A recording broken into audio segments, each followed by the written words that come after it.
इस एक सीन से प्रूव हो जाता है कि क्यों डेविड कॉरेनसॉट का सुपरमैन हेनरी कैविल के सुपरमैन से बेहतर है। चाहे वो कॉस्ट्यूम के ब्राइट कलर्स हो या फिर क्लार्क केंट और सुपरमैन के पोर्ट्रियल में एक क्लियर डिस्टिंक्शन क्रिएट करना, ये सारी चीज़ें makes David Superman a better adaptation than Henry Cavill's character. और ये एक रियल पॉसिबिलिटी है कि आगे जाके David Corenswet best on screen live action Superman बन जाएंगे। पर मैं ऐसा क्यों कह रहा हूँ, तो इसी चीज़ को हम इस वीडियो में पॉइंट बाय पॉइंट समझने की कोशिश करेंगे। So let's begin.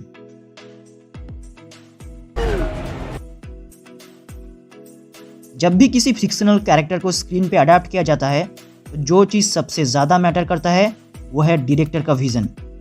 कभी कभार इन कॉमिक बुक कैरेक्टर्स को स्क्रीन पे दिखाते टाइम फिल्म मेकर्स अपने हिसाब से कुछ क्रिएटिव लिबर्टीज लेते हैं और एज ए रिजल्ट वो कैरेक्टर अपने कॉमिक बुक काउंटर पार्ट के पब्लिक इमेज से थोड़ा बहुत डेविएट कर जाता है। और ऐसा नेचुरल भी है क्योंकि कॉमिक्स में भी एक कैरेक्टर का hundreds of different story line exist करता है जिसको हंड्रेड्स ऑफ डिफरेंट राइटर्स ने लिखा है। और वैसे भी किसी कॉमिक बुक मूवी का अच्छा बनने के लिए उसका कॉमिक एक्यूरेट होना ज़रूरी नहीं है। और यहाँ पे जैक स्नाइडर की बात करें तो उनके लिए कॉमिक बुक्स का मतलब है modern mythology. He sees the super heroes as some mythical characters, जिस वजह से उनके मूवीज़ में जो कैरेक्टर्स दिखते हैं उनको किसी गॉड लाइक बींग्स की तरह पोर्ट्रे किया जाता है। उनके फिल्म में आपको भर भर के रिलीजियस मेटाफोर्स और एलिगोरीज दिख जाएंगे। आप इन दोनों का ही कंपेयर कर लीजिए। पैटिंसन का बैटमैन दिखने में काफ़ी कूल है but Batfleck looks like a force of nature.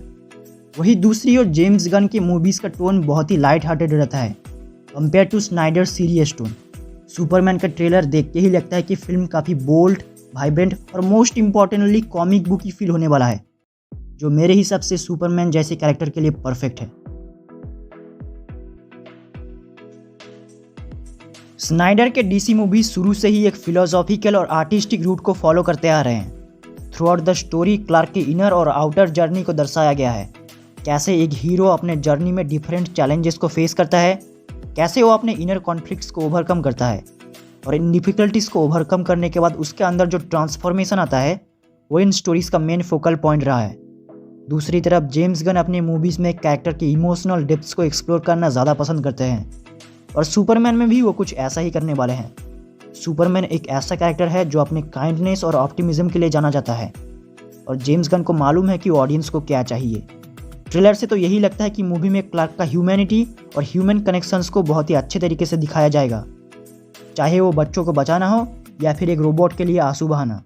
ये सारे सीन्स सुपरमैन कैरेक्टर के सारे बेस्ट एस्पेक्ट्स को स्क्रीन पे लेके आता है। और ऐसा नहीं है कि हेनरी कैविल के सुपरमैन ने ऐसा कुछ किया नहीं है। उस पर्सन ने दुनिया को बचाने के लिए अपने लाइफ को बार बार जोखिम में डाला है, बट बात यह है कि स्टोरी का फोकस हमेशा से कुछ और ही रहा है और इसमें कोई बुराई भी नहीं है। I still believe that Batman भी Superman is one of the best comic book movies ever made. और ऐसा भी नहीं है कि जेम्स गन अपने मूवीज़ में क्रिएटिव लिबर्टीज नहीं लेते हैं। मूवीज़ में दिखने वाले गार्डियंस कॉमिक्स के गार्डियंस ऑफ द गैलेक्सी से ड्रास्टिकली डिफरेंट है, बट सुपरमैन कुछ अलग फील हो रहा है। ऐसा लगता है कि जेम्स गन ने सोर्स मटेरियल से सारे बेस्ट एलिमेंट्स को उठा के अपनी मूवी में डाल दिया है। एक ऐसा मेट्रोपोलिस जो एक ब्लैंड लुकिंग सिटीस्केप से कुछ बढ़कर है, एक comic accurate fortress of solitude, Krypto the superdog. James Gunn का सुपरमैन फिल्म वो सब कुछ प्रॉमिस करता है जो हम एक क्लासिक सुपरमैन स्टोरी से एक्सपेक्ट करते हैं। लेकिन इसका ये मतलब नहीं है कि जैक स्नाइडर अपने फिल्म्स के लिए सोर्स मटेरियल से इंस्पिरेशन नहीं लेते हैं।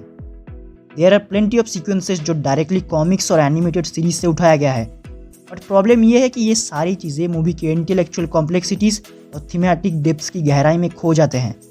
फॉर एग्जाम्पल, सुपरमैन और लोइस के एक साथ फ्लोट करने का शॉट काफ़ी आइकॉनिक है, लेकिन आप खुद ही कंपेयर कीजिए इनमें से कौन सा आपको ज़्यादा आई कैची लगता है।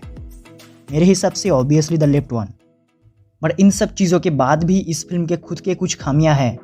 मूवी के विजुअल्स इटसेल्फ कुछ इंप्रेसिव दिखाई नहीं दे रहे हैं और मूवी के कॉस्ट्यूम डिज़ाइनिंग भी फिल्म के क्रिएटिव चॉइसेस को लेकर क्वेश्चन मार्क खड़ा करता है।